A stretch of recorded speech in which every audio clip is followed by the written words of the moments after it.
Hi, everyone. Thank you so much for joining us. We're waiting just another moment here as we let folks get into the room. But thank you for joining us for an in-depth look at some of our living learning communities, residential colleges here at Michigan State University. My name is Amanda Moss. I am the outreach manager. I use she, her pronouns, and I'm here to kind of MC as you meet the best of the best when it comes to some of our campus partners here. Just a couple of overviews and reminders before we begin. We're going to get started with a welcome from admissions, and then we're going to move through our three different types of living learning communities: residential colleges, living learning communities, special interest communities. I'm going to wrap up with some things with housing right at the end, and then if there's any time left, we will go through and do questions. Just so that way you all know, this webinar will be recorded. It is going to be posted not immediately upon finishing, and definitely not by the end of the evening, but it should be posted soon to the Live On YouTube page. During the presentation, our question and answer feature is going to be available, so you are more than welcome to submit questions to that Q&A feature. I will say though, after knowing of the communities that we're having, I do ask that you wait to ask questions about your specific community until after they present, just because our presenters are going to be busy with their slides. They're most likely going to answer a lot of questions before we get to them. So if you could just wait and hold your question until after your specific community that you have the questions about goes and presents, that would be incredibly helpful. Additionally, there will be some questions that you may all have that are incredibly specific to a unique case involving sensitive student information or financial aid, things like that. At a certain point, there are questions that we just won't be able to answer in this public space. So if you have specific questions that we aren't able to answer, we're going to direct you to the Housing Assignments Office, the Office of Admissions, or the specific website of the community that you that's able to answer your question. So feel free to use the Q&A. Wait until after your speaker presents on that, and then we are going to go ahead and get started. All right, to kick us off, we are going to have the fantastic Alex Landon go ahead and talk about some great things going on here at Michigan State. Alex? Thank you so much, Amanda. And hello, everybody. We couldn't be more excited to have you here this evening. My name is Alex Landon, and I currently serve as the Executive Director for undergraduate admissions here at Michigan State University. And first and foremost, I want to send a heartfelt congratulations to all of you that are joining us. Whether you are a student that's joining us or you might be a parent or a supporter of an admitted student, it's an absolutely wonderful feat to have been offered admission at the university. And we are so excited that Michigan State is a part of the process that you're going through as you're trying to decide where you may want to continue your educational journey. We are very, very humbled to be a part of that. We know that there's a lot of places that you could be, and it means so incredibly much to us that you've decided to consider our community as one of the places that you might want to be. And I'm excited to have you here tonight. We have some absolutely outstanding folks from around our campus that are here to talk to you about some really exciting things. And I think one of the reasons that I love this program that we do every year, where we talk a little bit about our learning communities on campus, is because they are truly a wonderful representation, I think, of what makes Michigan State a wonderful place. So, what I mean by that is Michigan State is really categorized by the fact that we're one of the largest institutions in the country. We're a Research One institution. We offer our students a lot of great resources and a lot of wonderful opportunities on our campus. And that's what we get to do because we are an institution at the size and the stature that we are. And we love that. But we also understand that because we are a big place, one of the most important things to our students' experiences is them finding community. And we get really excited because we find that our students do that all the time. And we see that when we're on campus, we know that our students are finding whether it's student organizations or communities just like these, but we also hear it once our students actually move on and they're alumni and they come back and they tell us that the things that really made their Michigan State experience so important were the relationships that they built and the faculty members and the staff members who took an interest in their development. And these small programs are really what give us the ability to have our students build those real relationships that impact them for so much of the time when they go into their futures. So I think that these programs we're going to discuss tonight are really the epitome of the community that we're trying to build here on our campus and that really lead to the success that our students have. Because at the end of the day, the most important thing that we can do is make sure that our students have an opportunity to be successful at the highest level. And that's really what we're going to be focused on here. So, once again, I'm not going to take up a whole lot of time, but I did want to say welcome. I also want to remind all of you that as you work your way through this process, and even as you get a lot of information tonight, I think the best thing we can do for you in the Office of Admissions is make sure that we are here as a resource for all of you as you're going through this process. I know that as we get here into the spring and students and families start thinking about decisions and identifying the location where they're going to be this fall, there's a lot of questions. There's a lot of details. We're going to start talking about financial aid. We're going to start talking about all of those little details about your educational future that are so incredibly important. Please do not hesitate to reach out to us. We want to do everything that we can to make sure that you have all of the information necessary to make an informed college decision. We obviously believe that every single one of you would make good Spartans. That's why we invited you to come and be a part of our community and learn with us here in East Lansing. But we want to make sure that that's a positive decision for you as well. So if there's ever anything that we can do to help, please do not hesitate. Our contact information is on the screen right now, and we would love to have a one-on-one conversation with you and make sure that you're feeling supported through this. But for right now, I want to step aside. I want to make sure that the real stars of the show have the entire evening to talk to you tonight. But again, thank you so much for being here, and go green. Go white. Awesome. Thank you so much, Alex. We really appreciate that. All right, so now we're going to dive straight into some of our special colleges. Let's get started with the Honors College and Academic Scholars Program. Thanks, Amanda. Hi.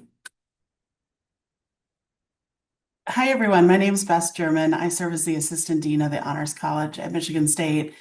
And it's our pleasure to serve high achieving students at MSU. We have about 4,000 students in the Honors College and about 200 students in the Academic Scholars Program.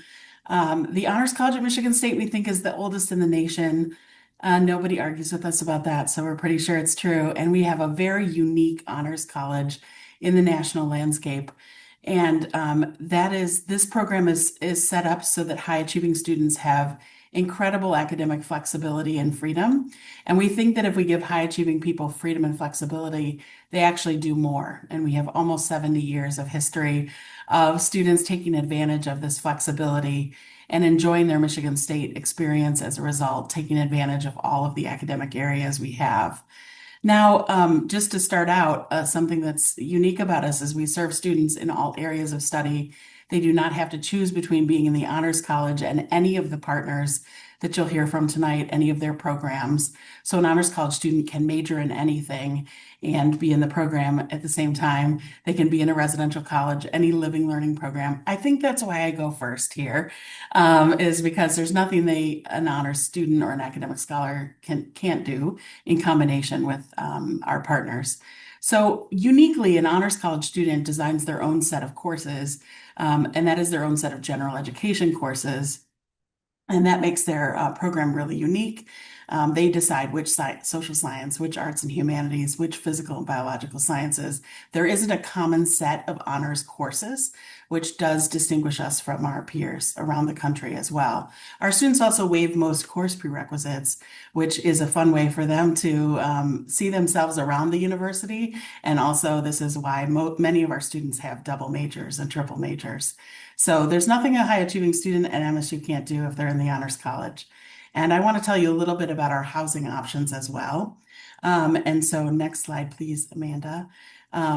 So an honors college student, in keeping with the flexibility of our program, an honors student can live anywhere on campus. An honors college student can choose any living learning program and still be in the honors college. And in some places, an honors student can be on an honors floor in those living learning programs. So you'll see those places where we actually have honors floors. And then a student could also decide to live in another living learning program. They would still be an honors college student, but living in that living learning program. And so if they want to do any of these options where there's a combination, they would just let us know at the time they're designating their preferences for housing. And we also this fall opened a Living Learning Hall just for Honors College students. We're incredibly excited about that program. So if your student is not in another Living Learning program, and so they are unaffiliated with a Living Learning program, they can live in the Honors Living Learning program at Campbell Hall. So this serves the other students who might not have a Living Learning program from which to choose. And that hall has about 300 students, including some of our Academic Scholars Program students. Just by the way, most Honors College students have already been invited to join the Honors College for fall. We still are accepting additional information from some students up until February 16th. So if your student hasn't heard from us and they're interested, please have them visit our website. But we have not yet invited our Academic Scholar students. Those are students who are first generation or Pell eligible students who are high achieving and not yet in the Honors College. This gives them a pathway to join the Honors College after a first year program. And so they can also join after their first semester if they do well first semester. So that in a nutshell is the Honors College Living Learning program, and also a little bit about our benefits. Thanks so much. Awesome. Thank you so much for that. And so that's a really good thing to keep in the back of your mind that all of these programs are honors eligible, and that the Honors College is for all students. That's great. Okay, so now we are going to get into those residential colleges, and getting us started this evening is going to be James Madison. Good evening, everyone. My name is Jeff Judge. I'm the Assistant Dean of James Madison College here at MSU. James Madison College is the residential program for public and international affairs. In our case, the residential college, what that means is that students will live in their first year in one residence hall here on campus. They'll take about half their courses through their entire program at Michigan State in the classrooms that are in this residence hall. All of the professors have their offices in this residence hall. So we do try to create a strong community with amongst our students and between our students, our faculty, and academic advisors.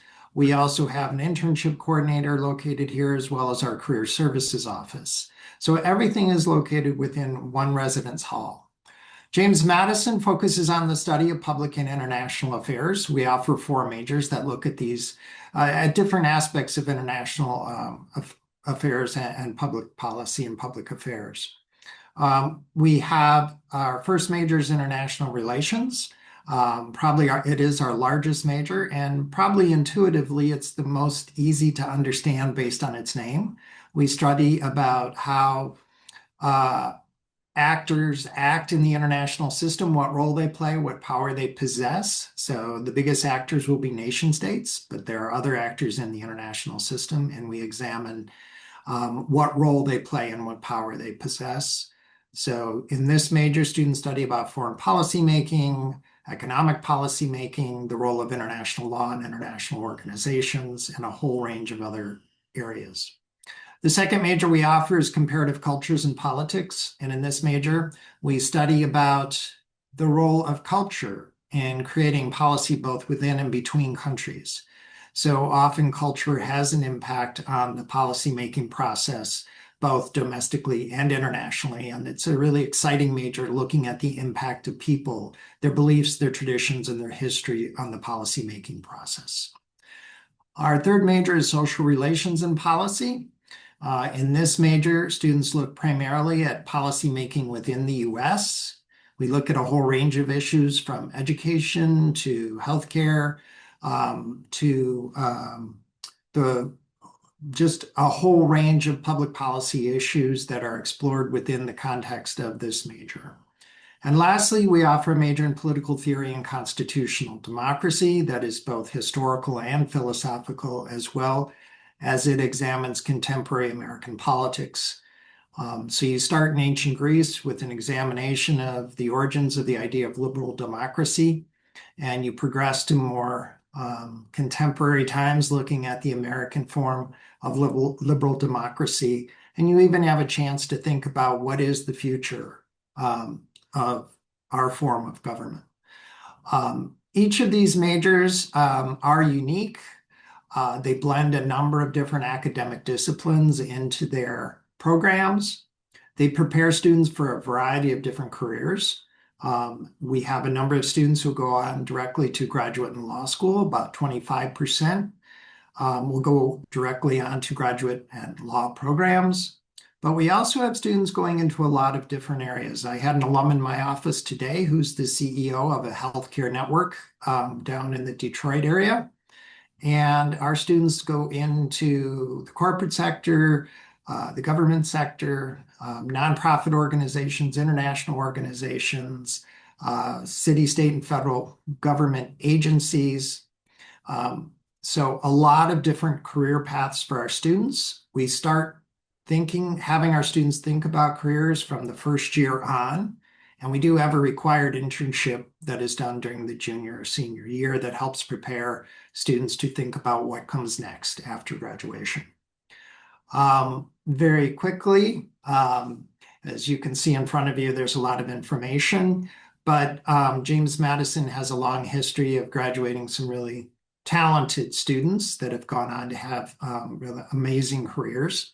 And so I encourage you to look at us. If you have not, you can still change your major into James Madison College, and you can always contact us if you want additional information.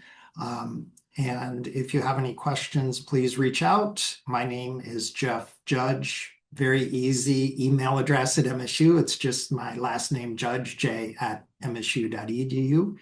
Thank you, and I will turn it over to or I'll turn it back to Amanda. Thank you. Back to me. Awesome. Thank you, Jeff. I appreciate it. And again, that contact information is on the screen right now. All right, moving through to our next residential college, we will be talking to our friends at Lyman Briggs. Awesome. Hi, everyone. My name's Jackie. Sorry for my voice. I'm a little under the weather. So I am the recruitment coordinator and academic advisor for Lyman Briggs College.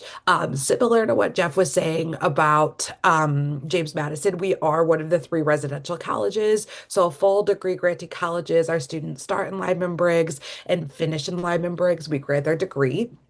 The Lyman Briggs College is really what I like to call a residential college experience. So there's three parts to this experience happening in the hall, in the classroom, and in the field.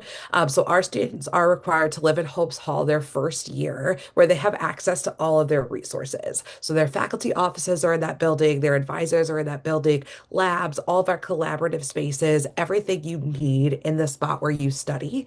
And then that's important when I say that, I think, especially this time of year, right? Students hear that and they think, oh, that's great. I don't have to go outside when it's snowing or when the weather sucks, which is a great part of living in the building where you study. But it's also this idea of accessing your resources and being likely to use them. So the idea that having smaller class sizes, building a community around your education might make you more likely to access the people that you need. So it might be easier to go talk to your faculty or easier to go talk to your advisors because you have small class sizes and you are in that same space. So not necessarily that it's just easier to walk to, but you know everybody because of the community. So you might be more likely to reach out for help. As I said, in the classroom, we have an average class size of 30 students. So our students are studying science and math. So everything from kind of pre-professional programs, like pre-med, pre-health, to environmental science and things like that in those smaller, collaborative, engaging, discussion-based studio style classes. So using the people around you for discussion, using your faculty members to learn about science in a more collaborative way. And then research is also a big part of our program. So our students are doing research and starting as soon as their freshman year. And I'm ready for the next slide.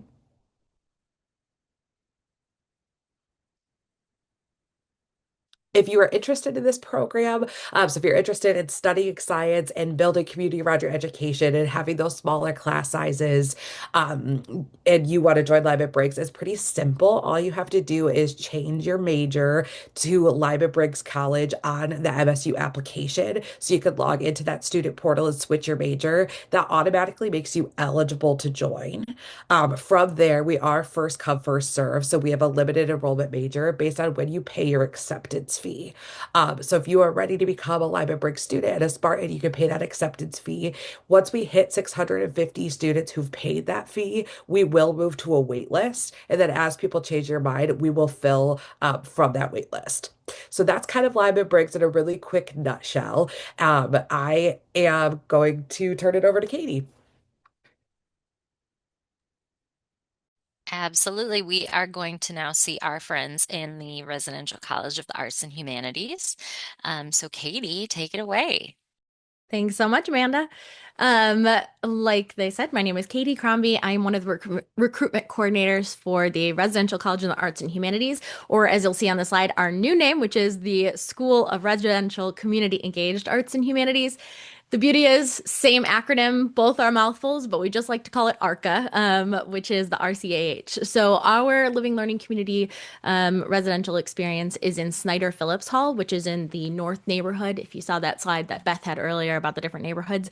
And the beautiful thing about that location is that because our students are mostly interested in things in the arts and humanities, we are right by the Broad Art Museum. We're right by the Kresge Art Center. We're not too far from the Wharton Center, all of the theater department, auditorium spaces. So it's really nice for students who are maybe interested in even double majoring or having other classes outside of our building. You're also just a step away from a lot of the other kind of hub of arts and humanities on campus. Speaking of our students, the automatic sort of built-in group of students that is part of ARCA are students who are majoring in the arts and humanities. So if you are a student whose major is arts and humanities and you're full of interdisciplinary love and like that study, you are automatically already in the School of ARCA. However, we also have an opportunity now with our merge into the College of Arts and Letters for additional majors that are in the College of Arts and Letters. So things like theater, things like global studies in the arts and humanities, things like art, history, and design to also be part of the living learning community. And the beautiful thing about that is that this residential experience is an opportunity to connect with other students who have creative interests like yours. And as you'll see kind of on the next slide here, there are a lot of benefits, like Jackie mentioned and Jeff mentioned, that come from being in a place where you're both living and learning with other students. You can go to the next slide, Amanda. Yes, perfect. Thanks. So some of those benefits include things like having your faculty and staff and career counselors and advisors, offices right in that building. Again, being able to access those resources without even having to leave the building is the one of the best parts about being in ARCA and being in a residential college. We also have, because we're a creative community, a ton of creative spaces right in the residence hall for students. So that includes our Lookout Gallery, which is a full functioning art gallery that employs students so that you can get some even experience in gallery work or just pop in to see the different showcases that are happening. We also have ARCA Theater in our building itself, again, employing students running tech, sound, lighting. We have external artists and musicians that come into that space all the time. We also have our own maker spaces. So if you're somebody who in your residence hall just wants a place where you can go unwind, paint, craft, we have a digital media lab, a sound and recording studio. We just opened a new student organization, which is a record label, and they just signed their first artist. So all of those types of creative activities that you might have an interest in exploring outside of the classroom, a lot of them are housed right in your residence hall as well. And then, of course, access to those smaller classes. The average class size in ARCA is only 15 students. So really being able to engage both in the classroom and even in the community outside the classroom is sort of central to the type of experience you'll have in ARCA. If you're interested in joining, again, as I mentioned before, you can change your major or select arts and humanities as your major, and that will automatically put you in the residential community engaged arts and humanities school. Or if you are one of those other College of Arts and Letters or CAL majors and you're interested in living in Snyder Phillips in this School of ARCA space with and alongside other arts and humanities students, you can complete the opt-in form. There'll be information sent out to CAL majors about that. You can also always contact us and ask for access to that if you are interested. We also host one-on-one visits. So if you'd like to visit campus, tour those spaces that I was talking about, see those maker spaces in the gallery, see what it feels like and looks like to be in a residential community, we are excited and happy to host students at any point. Thanks so much. Back to you, Amanda.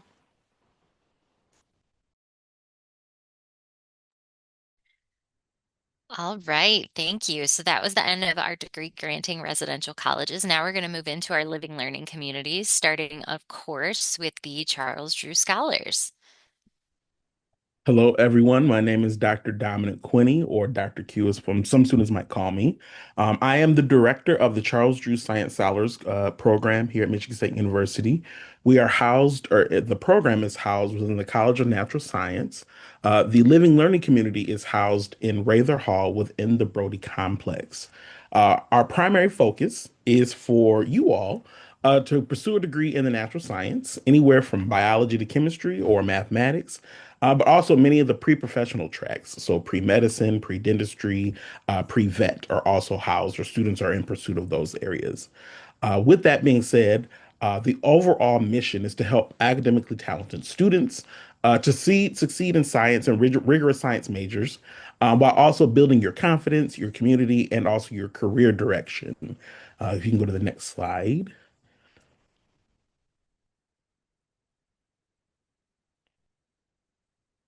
Next slide, please. There we go. Perfect. So if you look on the screen, you'll notice to your left that we have the circle of support. And with the circle of support, that includes personalized academic advising, academic coaching, tutoring, and career advising, and also engagement opportunities that extend beyond the classroom. But if you notice, again, students are centered within that process. And so what we do is you'll be living with other fellow scholars dedicated to this space and campus to give you an instant support network of peers who also share your interest and goals. So we are all in pursuit of a degree in the College of Natural Science, mainly in math, science, and related careers. Excuse me. We are committed to this full inclusion of every student being welcome in our program, regardless of where you come from and who you are. But that being said, this program is pretty much a lot more than support. It becomes a community, but it also becomes your launch pad to where and who you want to become. So, with that being said, we are very excited for folks being interested in becoming Drew Scholars. Our information is down below. You can email us at natsci.drewscholars@msu.edu, or follow us at any of the social media outlets there on your screen. I thank you for your attention, and go green. And go white. Thank you. All right, moving into our next program. Also, apologies, there's a little bit of a lag in the slide changing, but we are ready for one of our newer communities, La Casa. Hello, everyone, and thank you for being here tonight. My name is Carissa Zarate, and I am La Casa's Community Engagement Chair. And I am one of the founders, along with three other students who basically helped bring this vision to life, along with our faculty advisors and stuff. So, what is La Casa? La Casa is Michigan State University's residential Spanish living learning community. While its program is supported by faculty and staff, its structure and activities have been developed completely by students, which sounds kind of crazy, but it's definitely doable. And so we have faculty and advisors and staff who continue to support our living learning community. La Casa is meant to provide a space where residents live together, practice Spanish in daily life, and build connections through events, mentorship, and collaboration. It is designed for students who are interested in Spanish and want to engage with the language in a community setting. So basically, in La Casa, you get to live together, learn together, and lead together. Live together, meaning residential community centered on Spanish language and culture. So we have events, we have residential community events, we have monthly dinners and stuff like that for students can pretty much just combine together and just talk about what we've been doing throughout the semester, what we have done. Students pretty much tell us like, oh, we've been doing this linguistics internship and stuff like that. And so we get to pretty much just come together as students and just talk about what we've been doing. La Casa, this upcoming semester, it is going to be along with a 1 credit seminar plus co-curricular programming. What this 1 credit seminar entails is pretty much just a space where the students can come together within the school year and work on either community project or something based on community, because that is really what we are trying to lift up here at MSU. And it's pretty much open to any student who is interested in learning Spanish, but maybe either are going to take Spanish classes or haven't taken Spanish classes yet. You do not have to have any proficiency or anything like that. Um, and we are open to pretty much any student. And you can go to the next slide. So what does La Casa do and what does it look like? So we practice language in the daily life. So we aim to practice Spanish beyond the classroom in a supportive environment, whether this be events, helping students pretty much just like, hey, what do we do here? What do we do here? So pretty much just helping them in any sort of way they might need, whether that be in the classroom, whether that be leadership, whether that be in their resumes. We try to pretty much help them in any way we can. For our community and belonging, we have a very small scale residential experience built around shared interests. So student opinion and student voice has a very, very big role here in our community. And pretty much if a student is like, oh, like, why aren't we doing this? Why aren't we doing that? We kind of come together and we're like, hey, like we can do this and we can do that. And so we have a lot of student input and a lot of student voice. And so this is something that is very unique. A lot of other places, maybe you might not be able to put as much input as a student, but in La Casa, you have a lot of input. Academic flexibility, you can participate alongside any major while fulfilling a 1 credit requirement. That 1 credit requirement is only once throughout your La Casa time, and you can participate with any major, any minor. We have majors and minors of all different kinds of areas of study, so we are open to everybody.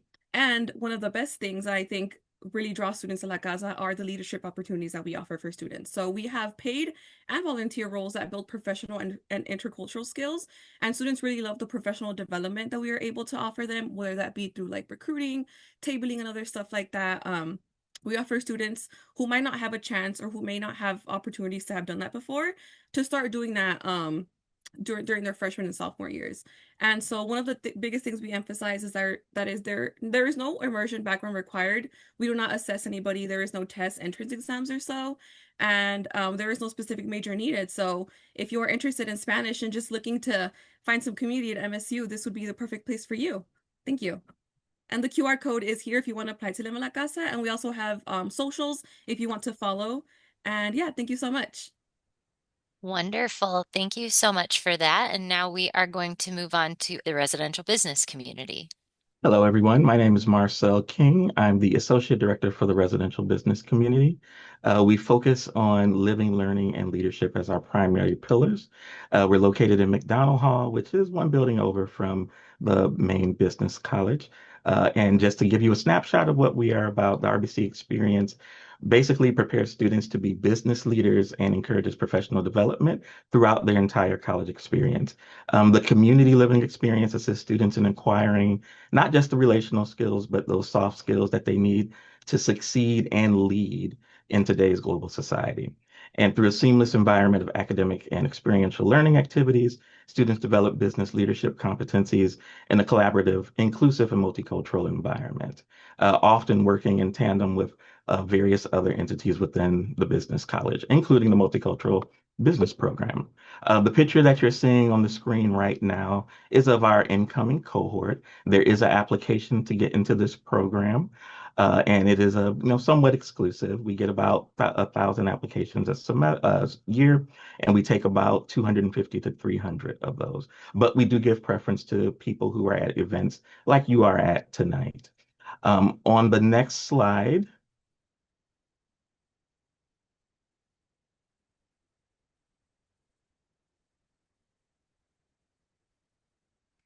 you see a snapshot of some of the ways in which we go about enhancing those skills.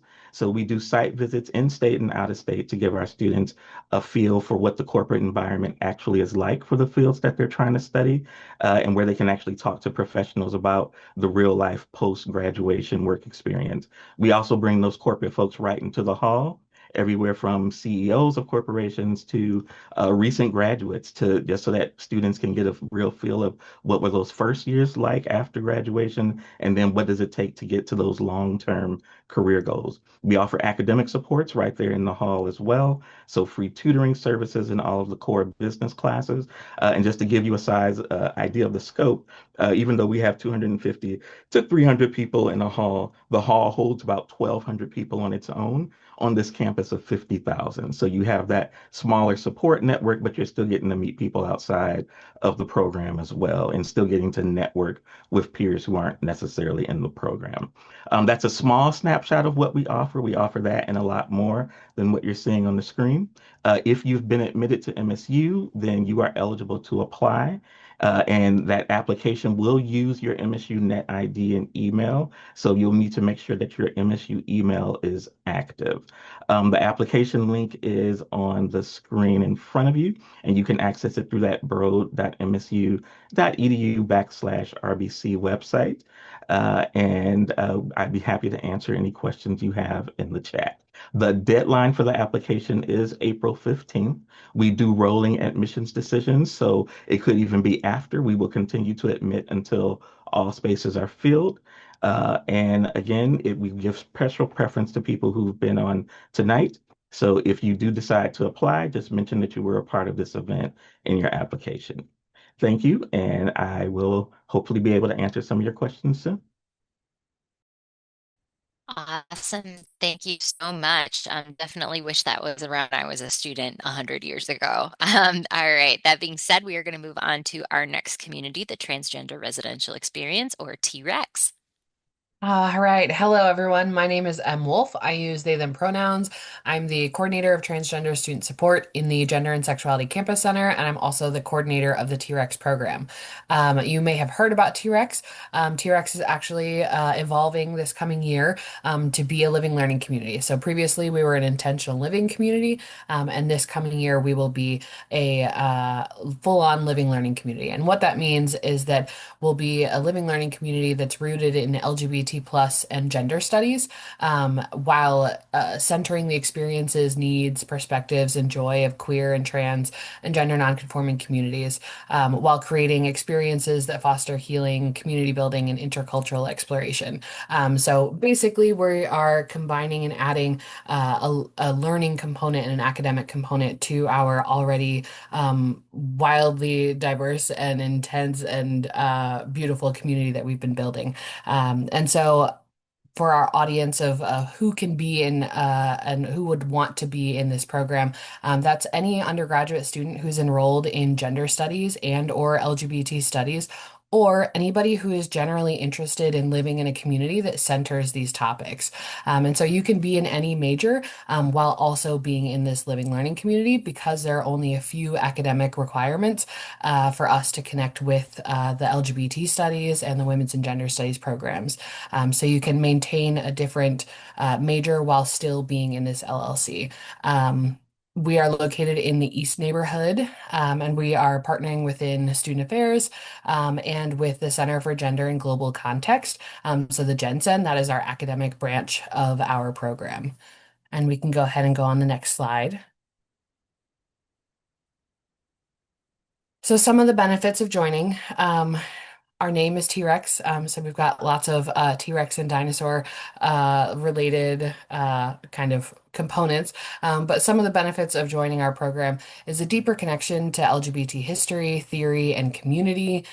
Taking courses together. The course that we'll be offering will be a 1 credit course in the fall semester. That's a kind of how-to college, but then kind of also getting deeper into that theory and history around LGBT studies that I'll be co-teaching.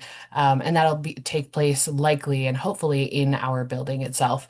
And then another academic course in the spring related to one of the Intro to Women's and Gender Studies, Intro to LGBT Studies, and so on courses. You'll also get to live together in the same suite style community. And then weekly community floor events.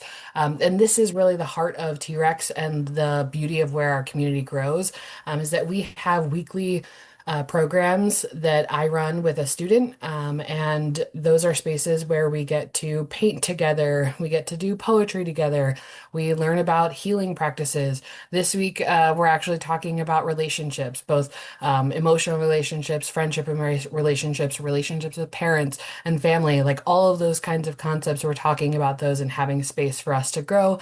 And then we also do things like have therapy dogs and have game nights. So those are great community floor events. And then you'll have additional access to academic and professional support If you would like to join or would like to apply, you can apply on the GSCC website, or use that link right down at the bottom. Or you can email me, which is my email is wolfem2@msu.edu. And we are excited to have you join us. And if you have any questions at all, let me know. And then Bethany just added our a direct link to our application in the chat. So if you have any questions, please reach out to me. Awesome. Thank you so much for that. I so much love the logo as well. So I'm going to be presenting on behalf of our Cornerstone Engineering program here. So our core program that we have is a living learning community for our first year engineering students. What's great about this is if they set their major as engineering, they're automatically entered into the program. There's no application required. These students live in South Neighborhood, predominantly Wilson, but are also available in Wonders and Holden. And that is also very similar to our other living learning communities where there are classrooms, labs, offices, and different levels of support specifically available for those first year engineering students. The program is incredibly focused on student success, both academic, personal, and professionally. And they do that through quite a quite a large variety of programs to support student growth throughout their time with the College of Engineering. As you can see here, you can see the academic components and the co-curricular programs that are a part of the core experience, some shared class spaces and very client-driven service learning projects, as well as lots of after evening and outside of the classroom options for growth as well. So again, first year College of Engineering experience, you can look at the core program at the core website or message the engineering program for any of those details. Additionally, I'm also going to be speaking on behalf of RISE. RISE stands for Residential Initiative on the Study of the Environment, and this is a living learning community that, again, is open to all majors. It is for students who are interested in sharing of environmental sustainability. So you have students of all majors represented, all colleges represented, and they do a lot of high impact hands-on experiences in relations to their field and their interest with a concentration on environmental studies. These students live in Bailey Hall in Brody neighborhood, quite appropriately right along the riverbanks, as well as you can see in the photo is their hoop house that they grow and they learn different styles of things for environmentally friendly planting and all of that. You can see them here in the Red Cedar River as well as working with their beehive colony, but there's a lot of different opportunities they have in the space, both small scale and large scale, to kind of practice sustainability within their studies as well as take part of new opportunities. Applications are going to be due on the RISE website by April 15th. So get your taxes in and then apply for RISE, right? And there's more information available at the website here. So now we are going to transition to our last special group, our special interest communities. And I'm going to get started with esports and gaming. And so the esports and gaming LLC is a place for students who are interested in esports and gaming to connect. Lots of similar passions as well as similar interest in different games and whatnot. It is open to all students. You can join as a group or singles. The beauty of being in Hubbard Hall is they are suite style buildings, so you can have up to 4 students to split a suite. They are steps away from the varsity esports facility. You have Dine-In at Acres and Sparty's that is open late. The Hubbard Hall has also been renovated to include the Esports Gaming Center. Again, it's open to all students, but the proximity to the esports community is a huge draw. They're available and open for students Monday through Saturday, and then there are special events and programs that are focused out of that space as well. The interest form for this community is going to be due on April 19th. There is a link here as well as if you go to the esports and gaming website. And then our contact Chris, his email is at the bottom there, and you can send him an email if you have any questions regarding the esports community. So moving on to our next special interest community, we're going to hear from Detroit Made. Hi everyone, I'm Myra. I'm the academic advisor for the Detroit Made Scholars Program. So our program really focuses on supporting students transition to college supporting students up until graduation and focusing on a lot of different components. Our first year students are part of a living learning community in Holden Hall, which is in South Neighborhood. If your student is interested in joining another program that does have a housing requirement or just has housing, they can still participate in Detroit Made and live in alternative housing. So we're pretty flexible with that. Our staff offices are located in Bessie Hall. Our cohorts are around 75 to 100 students. And currently we have 300 plus students, so our cohorts grow every year. The only eligibility for Detroit Made are for incoming first year students admitted to MSU who have either are Detroit residents or graduates of a Detroit public or charter high school. So one of those, and they're automatically eligible, and they could be any major. Next slide, please.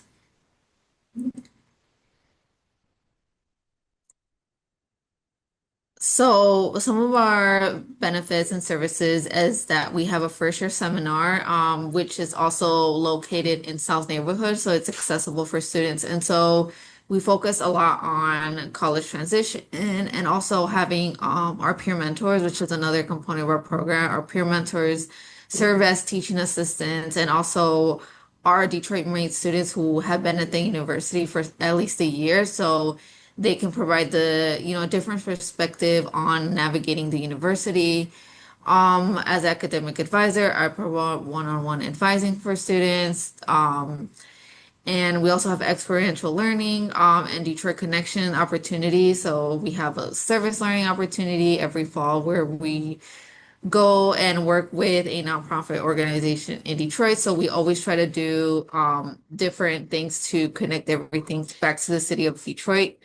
And so we do have a lot of social engagement throughout the year. And one of the things that I want to highlight for today's presentation is our summer engagement. So we engage with students as early as May. So once decision day comes around, we do a lot of engagement. So we have our summer welcome days. And so this is an opportunity for students to visit campus and stay overnight and see what it's like to live in the dorm, but also meet our peer mentors, other staff, and also folks in their cohorts. And so I do a lot of advising between May and August because I know for a lot of students, new student orientation can be overwhelming. So I support students through that process throughout the summer. And we also have an early arrival program. And so this is an opportunity for students to move in early, earlier than the general move-in. And so it's just another great opportunity to connect with peer mentors, with one another, and also with Detroit Made staff before the start of the semester. And we also have programming throughout that time. So, if you're interested, apply through our website. So there's the QR code and our information. And then on Instagram, you can see a lot of the things that we do and events. And if you have any questions, let me know. And Bethany put a link to our application. And so, yeah, so let me know if you have any questions. Thank you. Wonderful. Thank you so much. All right, moving on to our next community, recovery housing. Good evening. My name is Dawn Kepler. I work with our collegiate recovery community and I'm the coordinator for on-campus recovery housing. I'm excited to talk to you today about this program and the wonderful students that we have engaged through recovery housing. So MSU's recovery housing is a residential community for students in recovery from substance use disorder, where students can enjoy a real college experience and sense of belonging. It offers an opportunity to form meaningful relationships based on sobriety, connection, as well as academic success. MSU actually has the first recovery housing in the state of Michigan and the fourth in the Big Ten. So we are so happy to be able to provide this living community in the state of Michigan for students. Our community is located in Mason Hall in North Neighborhood near the Student Services Building, where the Collegiate Recovery Community 24/7 Student Lounge is located. Next slide, please.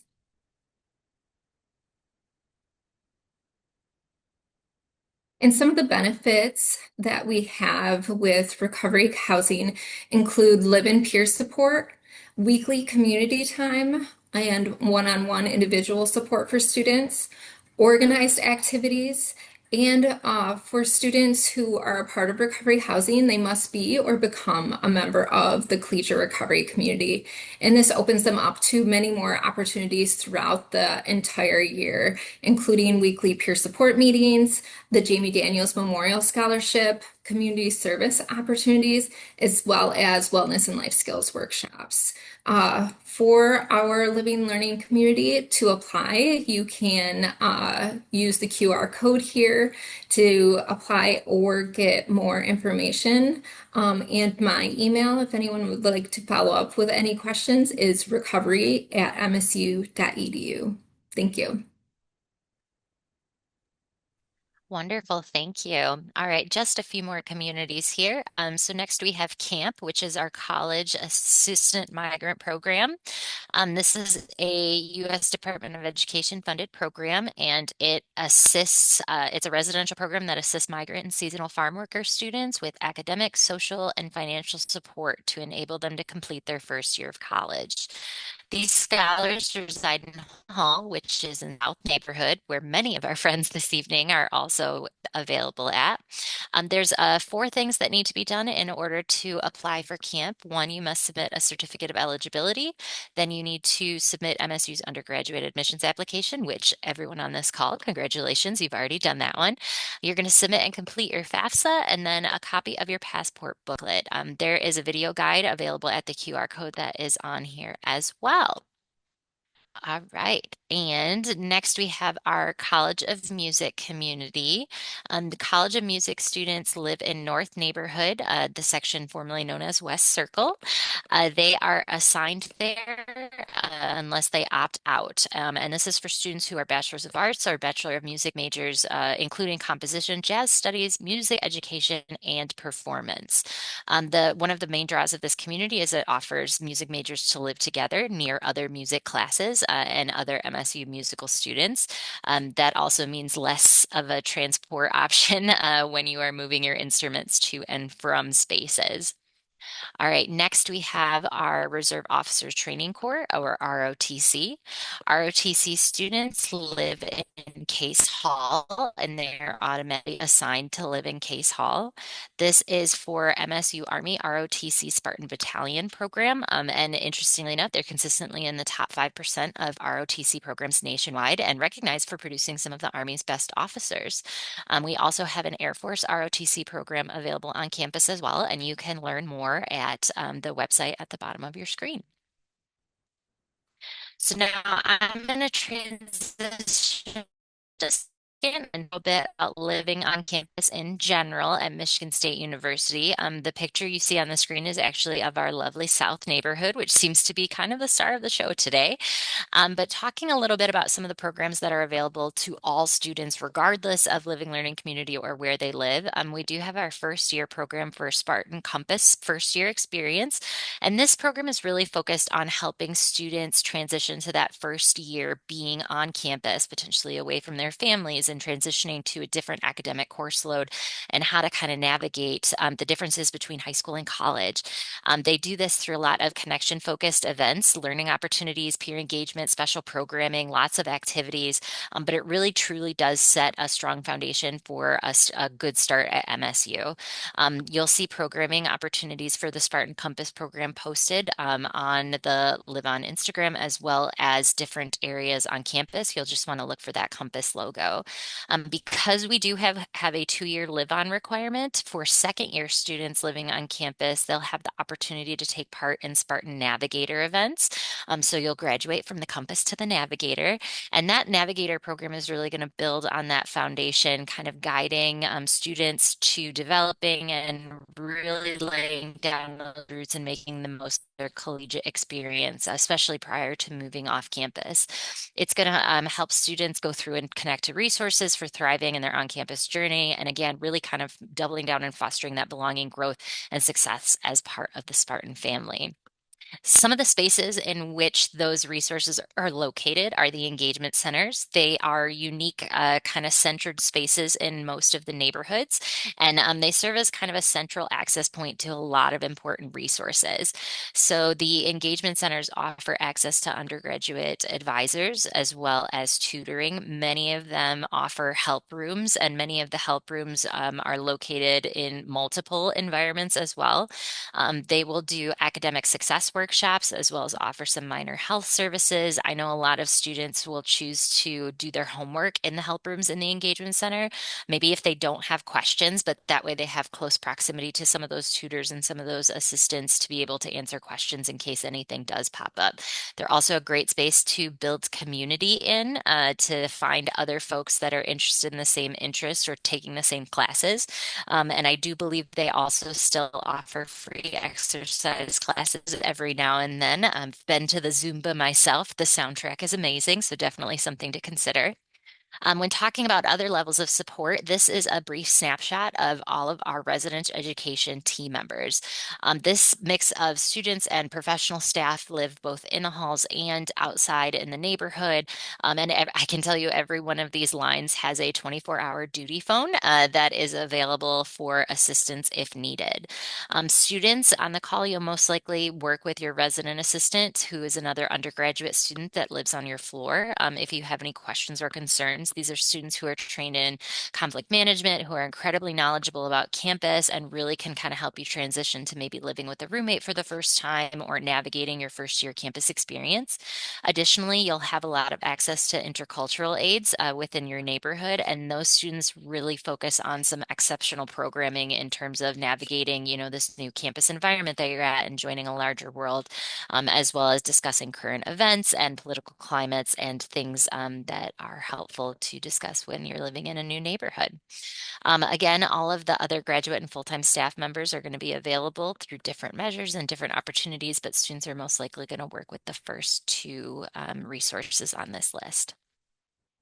So talking a little bit more about our housing timeline specifically and what you can expect in the next couple of months.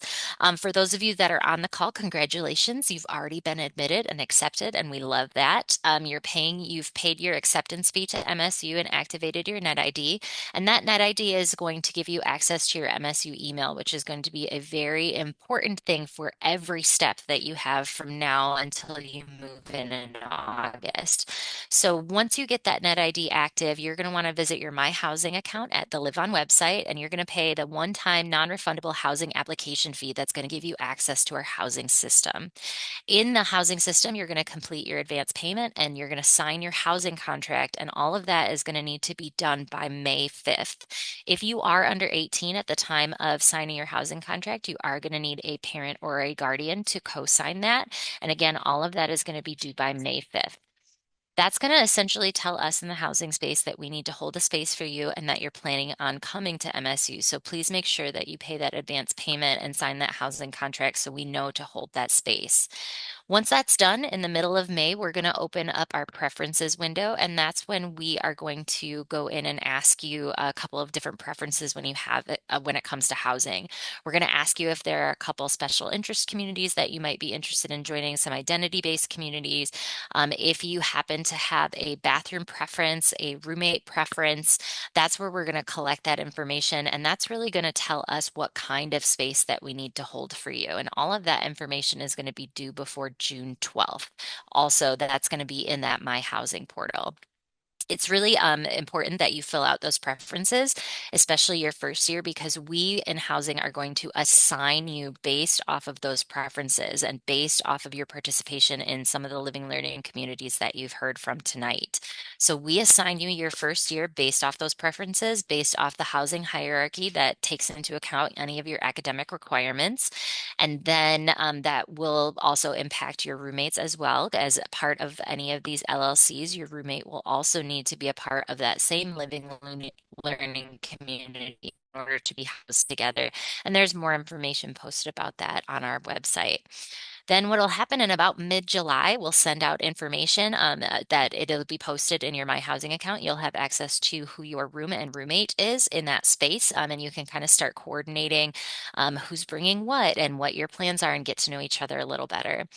Move-in dates and scheduling instructions are going to be shared mid-July, and we plan on welcoming you into your new home in late August of this upcoming year. So we're be very excited to see you on what is, I'm sure, going to be a very warm and sunny day. I cannot wait.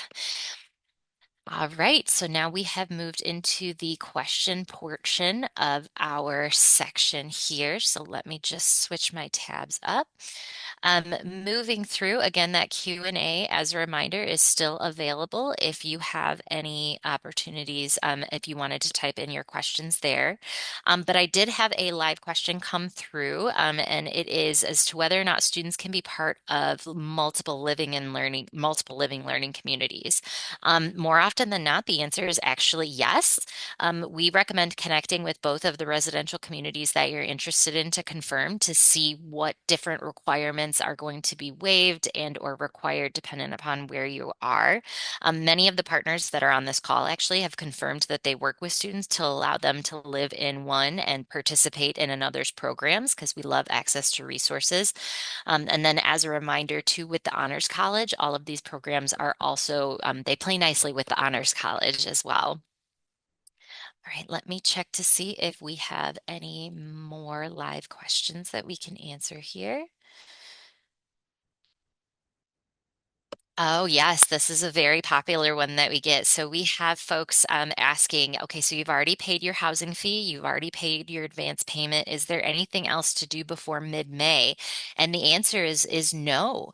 You are caught up on the time. The things to do are all done with that.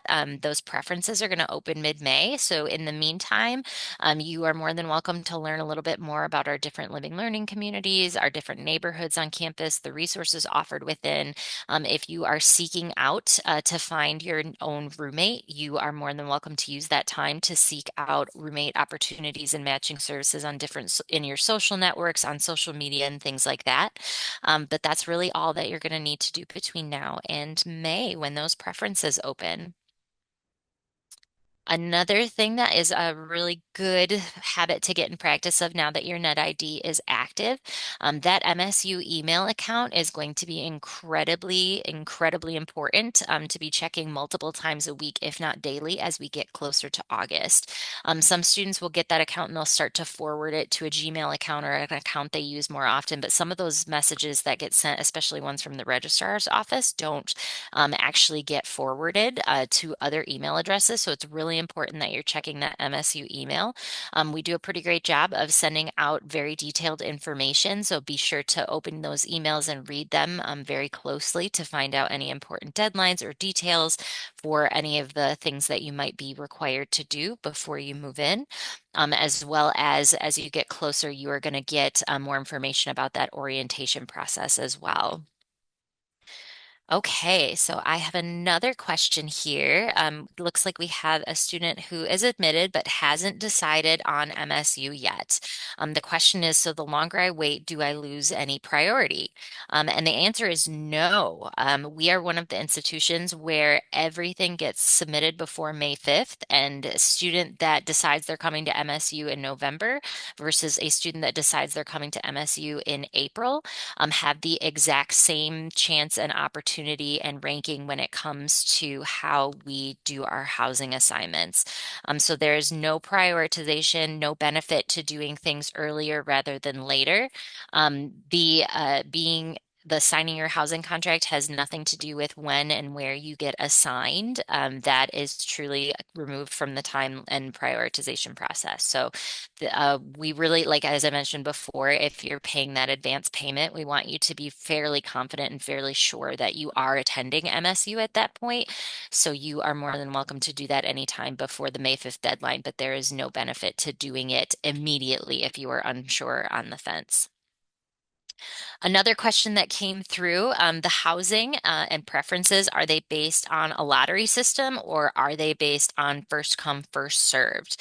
So the housing preferences is truly, we use a system that does an auto allocation. It is a fancy fund system that really takes in all of the information that you all put into it, as well as information from the registrar of any enrollments that you have, as well as information from our Live On community partners that you've heard from this evening, and they hit a button that says allocate, and it happens to do everyone at the same time in kind of like a random assortment of lottery pieces. There's no, again, no prioritization when it comes to timeliness of things done. They really just take into account that housing hierarchy. That housing hierarchy first looks at if students have opted to be a part of any special learning community like the Honors College or our gender inclusive housing, our substance-free housing, or dietary housing. Then next, it's going to look to see if you have any academic requirements as part of your major. So being a part of any of those academic living learning communities we learned about, or being a part of those residential colleges. Then they're going to take a look at if you have a roommate preference. And then at the end of that, they're going to check to see if you have a bathroom preference. So there are some preferences that are going to override the others. For example, the bathroom preferences are at the end. We have suite style and community style, and you might preference that maybe you're really interested in that, quintessential collegiate experience with the shower caddy and a pair of flip-flops, right? And you preference community style. Well, let's say you're also a first year engineering student and you are enrolled in core. Well, core lives in South Neighborhood, and all of the spaces in South Neighborhood are suite style. So even though you may have a community style preference, we actually aren't even going to get to that far down the list because we're going to place you in South Neighborhood with the other first year engineering students. So that's just kind of an example that we toss around a little bit to help explain the hierarchy a little bit. So we have another question about roommates. So how does housing match up students with roommates? My student is anxious about using Instagram, and I completely understand, right? The show Catfish exists for a reason. But we actually have a really great system that we work with that's in our My Housing system. So the same place you're signing the contract and filling out all of your preferences, we have the ability to match potential roommates with students and message right in the My Housing account.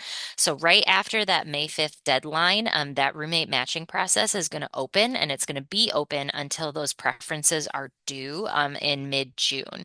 What's great about that is you're going to have a moment to go in there to fill out a bit of a profile, kind of like a tagline. You're going to answer a list of questions, and the system will be able to match you with other students in the LLC that you're interested in, or other students who answered similarly in their questionnaires. And again, you'll be able to meet and connect with those people virtually through the system. What's great about that is best case scenario, you find the world's most perfect roommate match. It's sunshine and roses. You're in each other's weddings. Everything's glorious. Worst case scenario, we all have those people in our lives that we absolutely adore, but if we lived with one another, we would destroy each other. This is a great way to find those people. So feel free to use it as a networking opportunity as well, because maybe you find someone that maybe you're not compatible to live with, but they're going to be the best, weekly coffee date that you go on every week, or you'll be seeing them in your classes or seeing them in the neighborhood. So it's a great way to make friends and kind of build out some of those connections before you even get to campus. Okay, so we are getting ready to wrap up here. And so just a reminder, there is going to be another housing specific webinar that is going to come in early May. And we're going to talk about all things housing at that point, how to prepare for packing, as well as some information about the move-in process and whatnot. So please watch the Live On Instagram, as well as the My Housing account, and as well as your MSU email. And we will send out more information about that as we get closer. But thank you again for joining us this evening. I hope many of you had your questions and answers, questions answered in the Q&A, and had the opportunity to learn a bit more about communities that maybe you were unfamiliar with. Please, please, please, we would love to hear from you. So feel free to reach out and ask any questions, get any clarifications you might need about any of these communities.